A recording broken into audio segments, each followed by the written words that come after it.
Hello my listeners, कैसे हैं आप सब। आ चुकी है आप लोगों के लिए शादी एक पनिशमेंट का न्यू एपिसोड। और आप लोगों से मैंने पोस्ट में तो बता दिया, लेकिन फिर भी कहना चाहूँगी कि आप लोग स्टोरी से रिलेटेड जो मेरे कैरेक्टर्स हैं या स्टोरी है उससे रिलेटेड जब आप कमेंट्स करते हो तो मुझे बहुत अच्छा लगता है।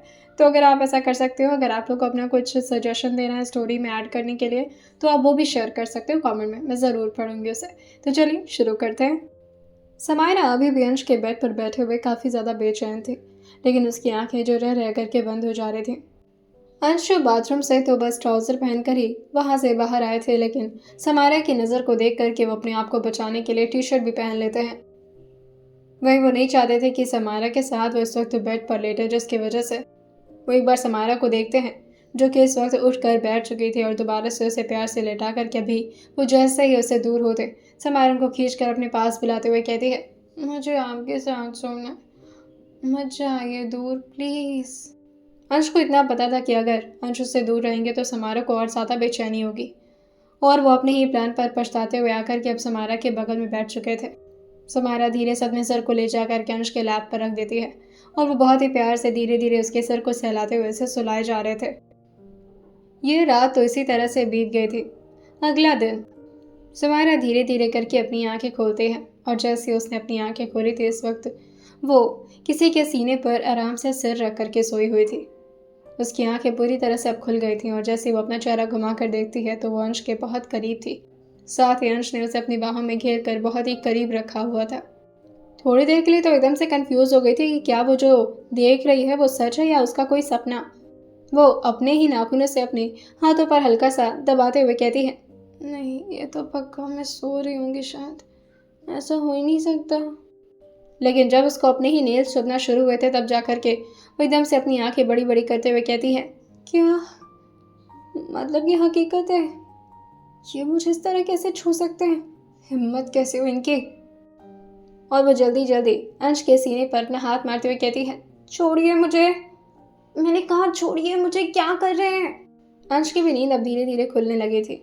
वैसे ही रात भर बैठे बैठे उनकी कमर अकड़ गई थी। जाकर के सुबह तो फाइनली वो समारा को नींद में देख करके चैन से सो पाए थे, और लगभग 3 ही घंटे में समारा ने उन्हें जगा भी दिया था।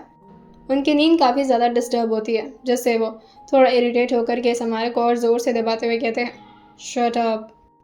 तभी समारा उनके बाल के एक हल्के से छोर को पकड़ करके खींचते हुए कहती है, छोड़िए मुझे, नहीं छोड़ी ना तो काट लूंगी आपको। अंश धीरे धीरे अपनी आंखें खोलते हुए कहते हैं, क्या है यार, ना रात में चैन से सोने दिया ना आप सोने दे रही हो, शादी के हो तुम। फाइनली अब उनकी भी आंखें पूरी तरह से खुली थी। समारा जो कि अपने आप को काफ़ी देर से उठाने की भी कोशिश कर रही थी, लेकिन अंश के भारी भारी हाथ उसके ऊपर इस तरह से पड़े हुए थे जिससे वो चाह कर भी उनसे दूर नहीं हो पा रही थी। वह गहरी सांस भरते हुए कहती है, मुझे हटना है यहाँ से, हाथ हटाइए।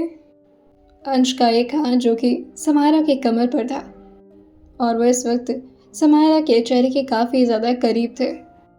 दोनों एक दूसरे को थोड़ा देर इसी तरह से देखते हैं, क्योंकि इतने करीब दोनों एक दूसरे को होश में तो कभी ही नहीं देखे थे। दोनों एक दूसरे को बहुत ही ध्यान से तब तक देखते रह जाते हैं जब तक बाहर से किसी ने जोर जोर से दरवाज़ा पीटना शुरू नहीं कर दिया था, और वो दोनों ही हड़बड़ा कर उठे थे। अंश भी उससे काफ़ी जल्दी में अलग होते हैं, लेकिन समारा तो जल्दी जल्दी अपने साड़ी को ठीक करके वार्डरोब की तरफ से अपने कपड़े को लेती है और बाथरूम की तरफ भागने लगती है। अंश उसको इस तरह से बाथरूम में जाता देखकर उसको रोकते हुए कहते हैं, पहले जाकर चेक करो दरवाजे पर कौन है। लेकिन समारा जो कि बिना अंश की तरफ ही देखे अपने हाथ को हिला करके मना करते हुए कहती है, मैं जा रही हूँ नहाने, आप देख लीजिए। अंश थोड़ा गुस्से में आते हुए कहते हैं, मुझे ऑर्डर दे रही है, आ रहा हूँ। और वो अपने मेसी से हेयर को ठीक करते हुए आकर के दीवार से टेक कर दरवाज़ा आराम से खोलते हैं और बहुत ही लापरवाही से कहते हैं, क्या हुआ सुबह सुबह। लेकिन इस वक्त बाहर शालिनी जी खड़ी थी, जो कि इस वक्त अभी तक तो काफ़ी खुश थे।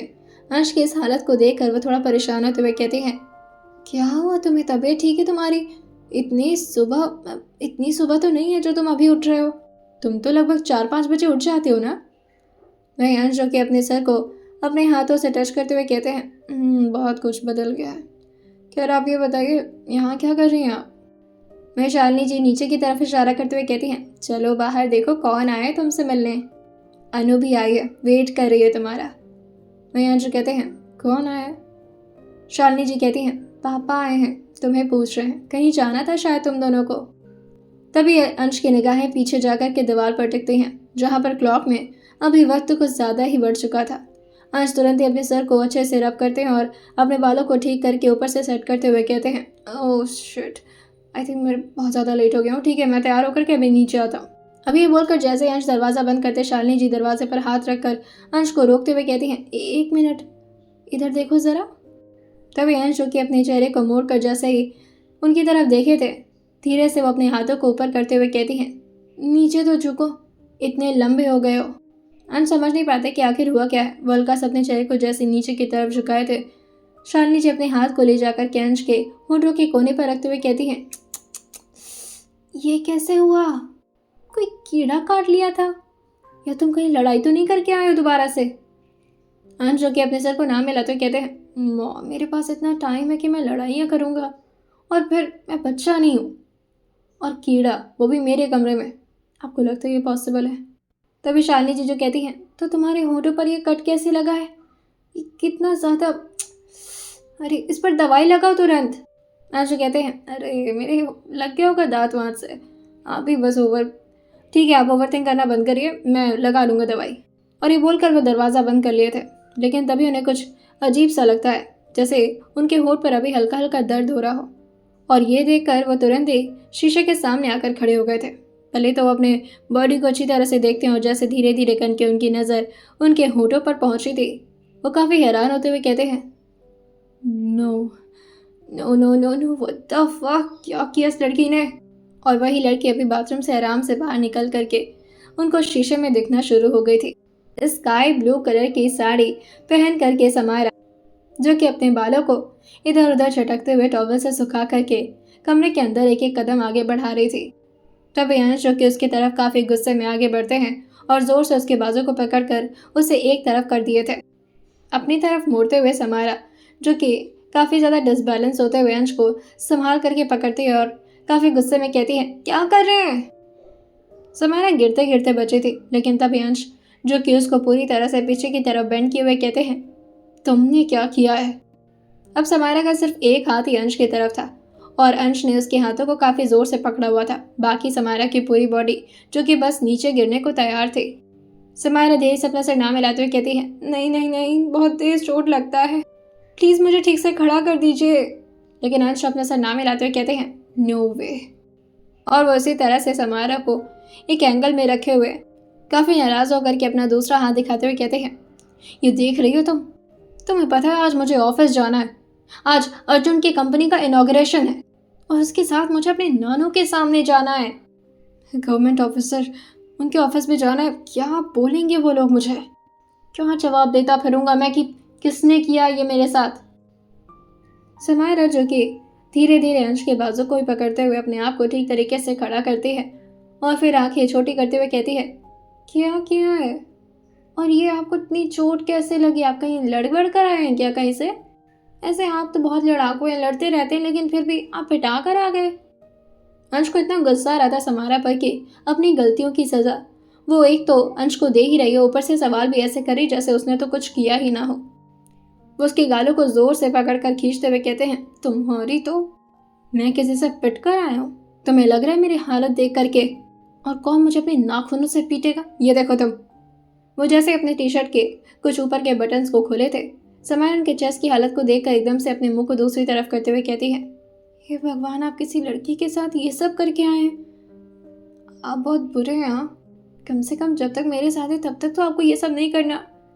लेकिन अभी वो और ज़्यादा कुछ बोल पाती अंश उसके गर्दन पर जोर से अपने हाथ को दबाए थे और उसको काफ़ी झटके से पीछे की तरफ ले जाकर के दीवार पर पिन करते हुए कहते हैं, तुम्हें पता है वो लड़की कौन है जो बुरी हालत की है? समायरा जो कि अपने गर्दन के इस तरह दबने की वजह से काफ़ी ज़्यादा अफनाने लगी थी और वो अपनी सांस को संभालते हुए पूछती है, किसने किया? अंश उसको मिरर की तरफ इसी तरह गर्दन पकड़े हुए घुमा कर कहते हैं, देखो अपनी शक्ल को, ये भोली सी लड़की ना बहुत खतरनाक है। मुझे पता था कि तुम किस करते करते इतनी ज़्यादा वाइल्ड हो जाओगे, वरना मैं कभी नहीं करता। जैसे ही अंश ये बोलते हुए समायरा को शीशे की तरफ से देख रहे थे, समायरा काफ़ी झटके से उनके हाथ को अपने गर्दन से हटाते हुए कहती है, क्या आपने मुझे किस किया? अंश उसको देखते हुए कहते हैं, मैंने कुछ नहीं किया, तुमने खुद किया था। इवन मैं तो तुम्हें रोकने की कोशिश कर रहा था। अंश की बातों से पहले तो समारा नाराज हुई थी और फिर वो पीछे जाकर हंसते हुए कहती है, आपको ना, मुझे लगता है वो दिन का जो सपना होता है ना, वो ख्वाब में लोग जीते हैं। अब मुझे लग रहा है ना कि वो क्या बोलते हैं उसको। अंश कहते हैं, डे ड्रीमिंग। समारा कहती है, हाँ वही हुआ है आपको। आपने सोचा भी कैसे कि समायरा, मेरी जैसी लड़की आप जैसे लड़के को, छी।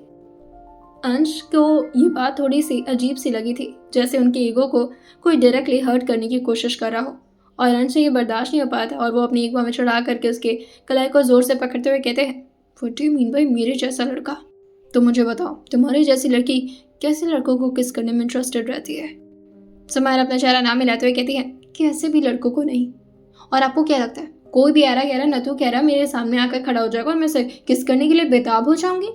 अरे आप सिर्फ ना दिखते ही ठीक ठाक है, लेकिन मुझे पसंद तो रत्ती भर भी नहीं है, इत्तू सा भी नहीं। भला मैं आपको कैसे, आप मुझे हाथ लगाते हैं मुझे गुस्सा आ जाता है। और ये सपने ना आप किसी और ही लड़की के साथ देखिएगा, क्योंकि मेरे साथ तो आपका कुछ नहीं बनने वाला। अब हाथ छोड़िए मेरा, और ये जो भी कांड आपने किया ना उसका बिल मेरे ऊपर मत फाड़िए। अंश के अपना सर हाँ मिलाते हुए कहते हैं, मैंने कांड किया है? मैंने। समारा जो कि अपना सिर को जबरदस्ती हाँ मिलाते हुए कहती है, हाँ हाँ हाँ आपने ही किया होगा। अंश उसका हाथ छोड़ते हुए कहते हैं, ठीक है फिर तुम्हें कोई फर्क नहीं पड़ता ना? समारा इस बात पर अपना सर ना मिलाते हुए कहती है, नहीं मुझे कोई फर्क नहीं पड़ता, आप किसी भी लड़की के साथ रंगरलियां मनाएं, लेकिन कम से कम 1 महीने तक तो अपने आप को कंट्रोल करना चाहिए था। अब ऐसे कोई और मुझसे पूछेगा तो मैं क्या जवाब दूंगी? अंश कहते हैं, ठीक है फिर कोई बात नहीं। तुम्हें लगता है कि अगर मैं किसी और लड़की के साथ वो जो भी मना रहा था, और तुम्हें इस बात से कोई प्रॉब्लम नहीं है क्योंकि तुम तो मुझे रत्ती भर भी पसंद नहीं करती हो, इत्तू सा भी नहीं। अंश ने बिल्कुल उसी के हाथों के एक्शन का नकल करते हुए उससे ये पूछा था।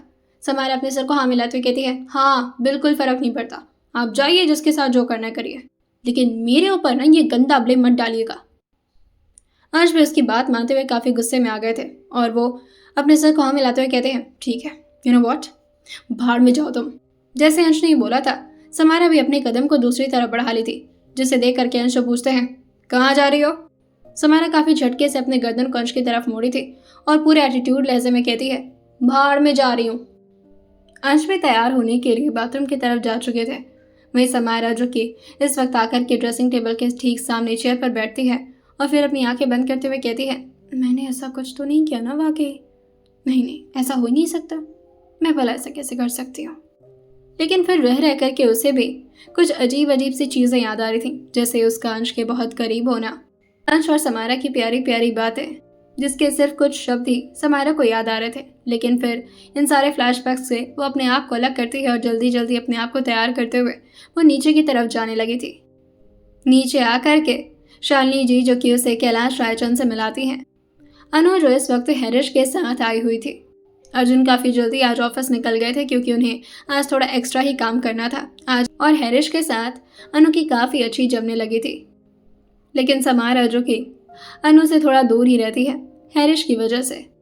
अंश भी अपने ओवरकोट को अपने हाथ में लेकर के दूसरे हाथ में फ़ोन लिए हुए सीढ़ियों से नीचे की तरफ आ रहे थे, जिस तरफ जयचंद और सावित्री जी, साथ ही वहां पर बैठे सबकी नज़र उस तरफ घूम जाती है, लेकिन एक बार भी समारा उनकी तरफ मुड़ कर नहीं देखी थी। अनु अंश के चेहरे पर लगे मास्क की तरफ देखकर पूछती है, भाई कोविड तो जा चुका है, आप ये मास्क क्यों लगाए? तभी अंश उसको बीच में इंटरप्ट करते हुए कहते हैं, तुम नहीं जानती हो, आसपास बहुत सारे बैक्टीरियास होते हैं हमारे। ये बोलते हुए वो समारा की तरफ ही घूरे जा रहे थे। आगे अपनी बात को कंटिन्यू करते हुए कहते हैं, ये वायरस भले हमें नजर ना आए लेकिन बहुत ही ज़्यादा हानिकारक होते हैं। वो आकर के कैलाश रायचंद का पैर छुए थे, जैसे जयचंद्र अपने गले को क्लियर करते हुए कहते हैं, तबीयत तो ठीक है ना आपकी अंश? पीछे मुड़कर वो अपने दादाजी की तरफ देखते हुए कहते हैं, ठीक है। वैसे आपको कब से इतनी फिक्र होने लगी अपने पोते की? कैलाश रायचंद जो खड़े होते हुए कहते हैं, आपने पैर छुआ है ना, मुझे लगता है किसी को काफ़ी दिक्कत हो रही है। खैर मैं और ज़्यादा इस घर में बैठना नहीं चाहता, हमें यहाँ से चलना चाहिए, वैसे भी काफ़ी लेट हो गया। अंश भी अपने रिस्ट वॉच को देखते हुए कहते हैं, वक्त तो काफ़ी ज़्यादा हो चुका है, हम निकल रहे हैं। लेकिन तभी शालिनी जी अंश को रोकते हुए कहती हैं, अरे पर तुमने तो नाश्ता भी नहीं किया, बिना कुछ खाए। अंश समारा की तरफ देखकर कहते हैं, मेरा लंच सही टाइम पर यानी कि शार्प 2 PM तक मेरे ऑफिस के केबिन में होना चाहिए। और हाँ, आप इसे किसी ड्राइवर से नहीं बल्कि खुद मेरी वाइफ से भिजवाएंगी। कैलाश रायचंद अंश के कंधे पर टैप करते हुए कहते हैं, बिल्कुल अपने नानों की तरह रोमांटिक हैं आप भी। हमें भी बहुत अच्छा लगता था जब हमारी वाइफ यानी कि आपकी मम्मा की मम्मा ऑफिस में हमारे साथ बैठ कर के लंच करती थी। ये बोलकर वो काफ़ी ज़्यादा स्माइल करते हुए समायरा के सिर पर धीरे से हाथ रखते हुए कहते हैं, बहुत लकी हो तुम जो तुम्हें ये आदमी मिला है, बहुत प्यार से रखेगा तुम्हें। समायरा घूरते हुए अंश की तरफ देखकर कैलाश रायचंद की बातों पर स्माइल कर रही थी। उसकी स्माइल तो बहुत ही नॉर्मल थी, लेकिन उसकी आंखों में जो गुस्सा था वो अंश साफ तरीके से देख पा रहे थे। अंश जो कि इस वक्त नायरा की तरफ हल्का सा घूरते हैं और अपने ओवरकोट को पहनते हुए अपने हाथ में फ़ोन लेकर के कैलाश रायचंद के साथ अपनी गाड़ी में बैठकर निकल जाते हैं। वहीं दूसरी तरफ मुंबई के एक फ्लैट में इस वक्त दो लोग आपस में बातें कर रहे थे। एक तरफ एंड्रिया जो कि अपने प्लान के लिए रेडी हो रही थी, वहीं दूसरी तरफ सम्राट उसको ऑर्डर्स पे ऑर्डर्स दिए जा रहा था। जिस तरह से उसकी बातें थी अंश को लेकर, एंड्रिया नाराज़ होते हुए कहती है, जहाँ तक मुझे पता है आपको अंश से इतनी ज़्यादा प्रॉब्लम होनी नहीं चाहिए। आपको आपकी नायरा मिल जाएगी, उसके बाद से आपका सारा काम ख़त्म। उसके बाद मुझे अंश सर के साथ क्या करना है क्या नहीं ये मैं डिसाइड करूँगी। ये सुनते ही सम्राट काफ़ी गुस्से में अपने हाथ को टेबल पर मार कर खड़े होते हुए कहते हैं, मुझसे इस तरह की ज़बान लड़ाने के बारे में सोचना मत। मैं तुम्हें पैसे दे रहा हूँ, मैं तुम्हें अभी पाल रहा हूँ, और अगर तुम्हारी ज़बान इसी तरह से चलती रही ना तो मैं किसी और को भी हायर कर सकता हूँ इस काम के लिए। ये मत समझना कि तुम एक लौती इस दुनिया में खूबसूरत लड़की हो जिसको यूज़ करके मैं अंश से नायरा को अलग कर सकता हूँ। एंड्रिया इस बात पर चुप हो जाती है और अपने कपड़े को पहनते हुए कहती है, आज मुझे बहुत काम है। आज कंपनी में इनॉग्रेशन है और उसकी शुरुआत में ही मुझे आज किसी भी हालत में अर्जुन सर को इम्प्रेस करना होगा, क्योंकि जहाँ तक मुझे पता है अर्जुन सर अंश सर के ही काफ़ी अच्छे दोस्त हैं और उन दोनों का दिमाग बहुत तेज़ है। अगर उन्हें हल्का सा भी शक हुआ कि मैं यहाँ पर किस काम से आई हूँ तो वो मुझे एक ही सेकंड में अपनी कंपनी से निकाल कर फेंक देंगे और फिर हमारा काम अधूरा रह जाएगा। मैं इस बात पर सम्राट जो कहते हैं, अब तक तो अंश को कंपनी वालों ने मैसेज भी कर दिया होगा। खैर देखते हैं आगे क्या होता है। वो मुझे ढूंढते हुए बहुत जल्द आएगा और इससे पहले कि वो मेरे पास आए मैं खुद उसके पास पहुंचना चाहता हूँ। उसके ठीक सोचने के हिसाब से ही क्रिश भी इस वक्त अंश को बार बार मैसेज पे मैसेज किए जा रहे थे। अंश जो कि कैलाश रायचंद की हालत को देखकर थोड़ा परेशान थे कि आज उन्हें खुद एक नॉर्मल से ऑफिसर के साथ मिलने के लिए मीटिंग पर जाना पड़ रहा है और अंश उनकी प्रॉब्लम को सही तरीके से सॉल्व नहीं कर पा रहे। लेकिन उनके फ़ोन पर आ रहे बार बार नोटिफिकेशन को देखकर कैलाश उनको शांत करते हुए कहते हैं, आप क्यों नाराज़ हो रहे हैं? मैं खुद अपनी मर्ज़ी से उस गवर्नमेंट ऑफिस में मिलने जा रहा हूँ उस ऑफिसर से, और जो भी गलती हुई है मैं उस इंसान के डिटेल्स के बारे में जानना चाहता हूँ कि आखिर उस हादसे में मौत हुई तो हुई किसकी। मेरे बस में अगर रहेगा तो मैं उस परिवार के लिए कुछ ना कुछ ज़रूर करूँगा, लेकिन मुझे लगता है कि पूरा का पूरा परिवार ही ख़त्म हो गया। तभी अंशु काफ़ी गुस्से में अपने फ़ोन के नोटिफिकेशन को देखकर कहते हैं, कौन मरा जा रहा है। सारे मैसेजेस को अंश काफ़ी अच्छे से पढ़ करके ये तो समझ गए थे कि इस वक्त उनके ऑफिस में क्या माहौल होगा, लेकिन इसके बावजूद भी वो अपनी गाड़ी को ऑफिस की तरफ मोड़ नहीं सकते थे, क्योंकि इस वक्त वो कैलाश रायचंद के साथ है। वो नहीं चाहते थे कि उनके नानों को कुछ भी पता चले कि उनके और सम्राट के बीच क्या क्या हुआ है। वैसे इस वक्त कैलाश इतना ज़्यादा परेशान थे, लेकिन एक तरफ क्रिश भी इन सारे मैटर्स को संभाल नहीं पाता। उसे ये सब चीज़ों को संभालना आता ही नहीं था। वो तो बस अंश के ऑर्डर को फॉलो करना जानता था, जिस वजह से परेशान होकर वो अब कॉल करना शुरू कर चुका था अंश को, क्योंकि उसे लगा था कि शायद अंश ने उसके मैसेजेस को देखा ही नहीं। 2-3 बार कॉल आने के बाद अंश फ़ोन रिसीव करते हुए कहते हैं, क्या हुआ? दूसरी तरफ से क्रिश काफ़ी घबराते हुए कहता है, सर यहाँ पर 3-4 बॉडी पड़ी हुई है, बॉडी गार्ड्स की। वो लोग बहुत ज़्यादा परेशान हैं सर, और जितने लोग भी यहाँ पर पहरा दे रहे थे वो सब भी काफ़ी ज़्यादा घायल हो चुके हैं। यहाँ पर शायद कोई गैस छोड़ा गया था जिससे कई लोग बेहोश हो गए थे सर। अभी जाकर के लोगों को होश आ रहा है और वो सम्राट भी जा चुका है यहाँ से। अंश जो कि बहुत ही कामली जवाब देते हुए कहते हैं, अच्छा तो आगे क्या करना है? क्रिश इस बात को सुनकर काफ़ी हैरान था और वो इधर उधर अपने सर को घुमाते हुए कहता है, सर मैं कैसे बताऊंगा सर क्या करना है? अंश इस बात पर थोड़ा रिलैक्स होते हुए कहते हैं, क्यों तुम इतने टाइम से मेरे असिस्टेंट हो, तुम्हें क्या लगता है अगर मैं तुम्हारी जगह पर होता तो क्या करता? क्रिश गहरी सांस भरते हुए कहता है, आप उन बॉडीगार्ड्स के लाश को पहले तो ठिकाने लगवाते। मयांशु कहते हैं, कम ऑन, वो मेरे दुश्मन नहीं है। जो भी कुछ है परिवार को सौंप दो, और ये सब कुछ ऑन ड्यूटी पर हुआ है तो सबके परिवार की जिम्मेदारी अब से मैं उठाऊंगा। हमारे फंड से उन लोगों के फैमिली में पैसे जाने चाहिए हर महीने, और थोड़ा बहुत अफसोस जताओ। बाकी जिसने भी ये किया है उसे सबक सिखाने के लिए मैं हूँ, वो सब मैं हैंडल कर लूँगा, लेकिन फ़िलहाल मुझे मेरा ऑफिस क्लीन चाहिए। ये बात बोलते हुए अंश बहुत ही स्ट्रिक्टली बिहेव तो कर रहे थे, उनका दिल जो इस बात पर काफ़ी ज़्यादा डिसअपॉइंट होता जा रहा था कि उनके अपने बॉडीगार्ड्स मारे गए, वो भी बेवजह। फ़ोन कट करने के बाद अंश अपनी मुट्ठी कसते हुए उसी इंसान के बारे में सोच रहे थे, कौन हो सकता है जो सम्राट की इस लेवल पर मदद कर रहा है? उसका कोई ऐसा दोस्त, या उसका कोई ऐसा जान पहचान का आदमी, या कहीं उस आदमी ने अपना गैंग तो नहीं बना लिया? तुम्हारे बारे में बहुत कुछ जानना पड़ेगा सम्राट। बहुत सीधा समझ रहा था तुम्हें, पर तुम तो टेढ़ी चीज़ निकले। कैलाश अंश को इस तरह से किसी ख्यालों में परेशान होता देखकर उनके हाथ पर अपना हाथ रखते हुए कहते हैं, बेटा आप ठीक तो हैं? आपको अगर कुछ ज़रूरी काम है तो आप जा सकते हैं। अरे हम उनसे अकेले भी। लेकिन तभी अंशु कहते हैं, नहीं, आप अकेले वहाँ पर नहीं जाएंगे। वैसे ही आपके ब्लड प्रेशर में काफ़ी प्रॉब्लम रहती है, कभी भी हाई हो जाता है। मैं आपके साथ रहूँगा तो आपको संभाल लूँगा। थोड़ी देर में वो लोग अब ऑफिस पहुँच चुके थे, जहाँ पर पहले से ही बहुत सारे पुलिस तैनात थे। ये थे अंश मल्होत्रा और कैलाश रायचंद, दोनों ही बहुत ही पावरफुल नाम था, और ये जितना पावर होल्ड करता था ये बात अच्छी तरह से वहाँ के मौजूद सारे पुलिस ऑफिसर समझ रहे थे। वही कमिश्नर जो कि धीरे धीरे अपने हाथ में लिए माला को लेकर के नीचे आते हैं और कैलाश रायचंद और अंश मल्होत्रा का वेलकम करने लगते हैं, लेकिन उससे पहले कैलाश ने उनको रोक दिया था और अपना सरनामा लाते हुए कहते हैं, हम यहाँ पर आपके गेस्ट नहीं बल्कि मुजरिम बनकर आए हैं, और हमें कोई स्वागत की ज़रूरत नहीं है। आप चलिए हमारे साथ। थोड़ी देर में अब वो लोग एक शांत केबिन में आकर बैठ चुके थे। वहीं कमिश्नर के साथ एक और पुलिस ऑफिसर था जिसने अपने हाथ में एक फाइल पकड़ी हुई थी। कमिश्नर उसके हाथ से फाइल लेकर के कैलाश की तरफ आगे बढ़ाते हुए कहता है, सर मैं बता रहा हूँ आपको सिर्फ ये सारी फॉर्मेलिटीज़ पर अपना सिग्नेचर देना है, उसके बाद सारी चीज़ें हम हैंडल कर लेंगे। लेकिन कैलाश जो कि उस फाइल की तरफ देख कर पूछते हैं, हमें उस परिवार के बारे में जानना है, आप इस बात को समझने की कोशिश करिए। मेरी गलती की वजह से एक परिवार ख़त्म हो गया। लेकिन तभी बगल में खड़ा वो पुलिस ऑफिसर जो अपने सर को ना मिलाते हुए कहता है, सॉरी टू इंटरप्ट सर, पर ऐसा कुछ नहीं हुआ है। अब पूरा परिवार नहीं, सिर्फ 2 लोग ही ख़त्म हुए हैं।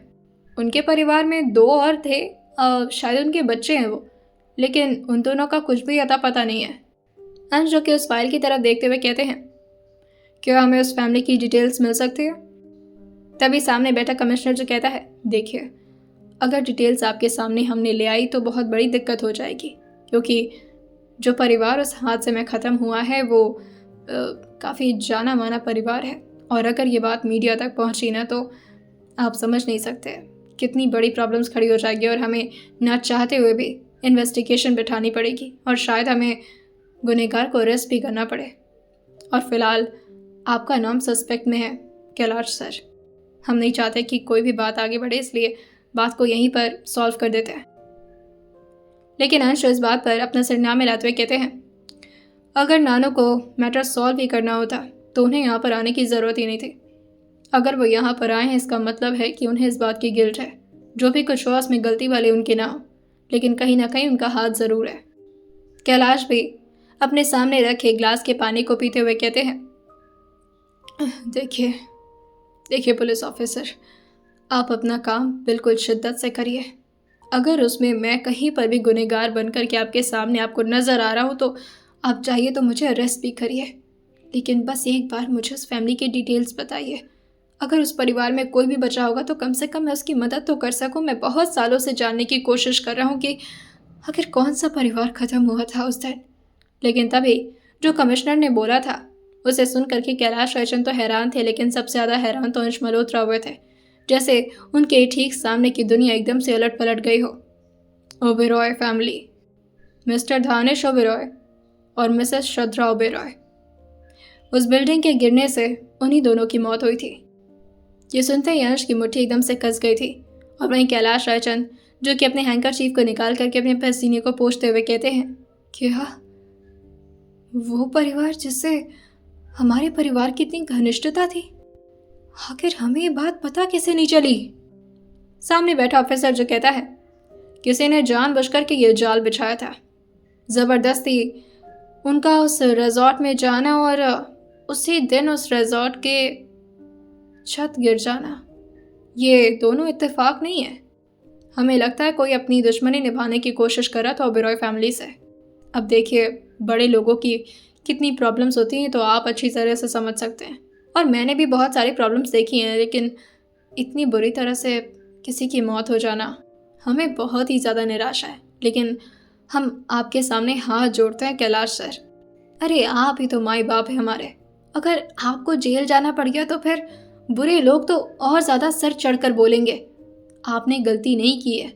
अब किसी की बिल्डिंग गिर जाती है, इसमें आपकी क्या गलती? कोई आपने अपने हाथों से थोड़ी ना बनाया था।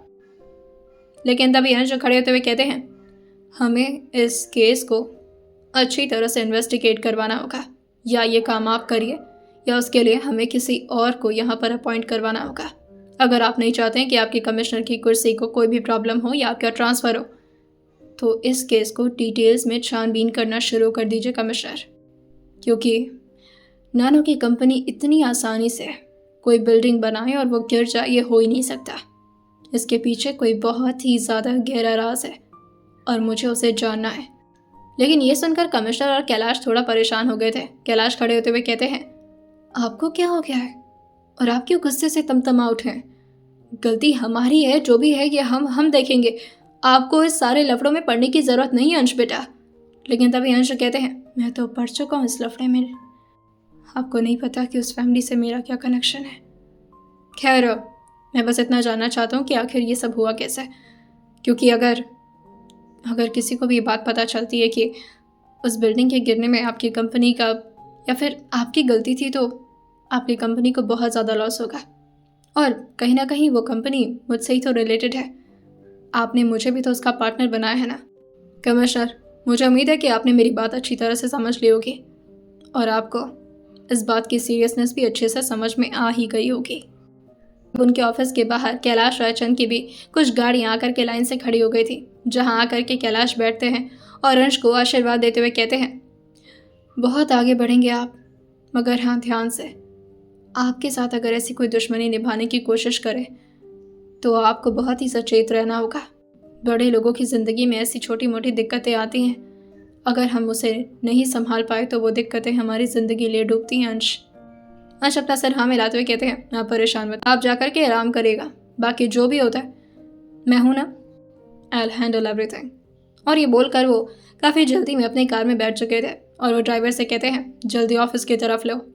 पहले उनका दिमाग काफ़ी ज़्यादा ख़राब हो रखा था और उनके दिमाग में ये बात चलती जा रही थी कि आखिर सम्राट को बचाया तो बचाया किसने, और ऊपर से अब ये ओबेरॉय फैमिली की डेथ। अंश इस बात पर बस अपना थूक गटकते हुए कहते हैं, अगर गलती से भी उस लड़की को अंदाज़ा हुआ कि उसके मॉम डैड की मौत हुई तो हुई कैसे, वो तो हमेशा के लिए मुझसे दूर हो जाएगी। मैं किसी भी हालत में ये प्रूव करके रहूँगा कि इसमें मेरे नानों की कोई गलती नहीं है और मेरा तो उससे कोई भी ताल्लुक़ नहीं है। उसकी ज़िंदगी बर्बाद होने की वजह मैं तो बिल्कुल नहीं बनना चाहता। नो वे। वहीं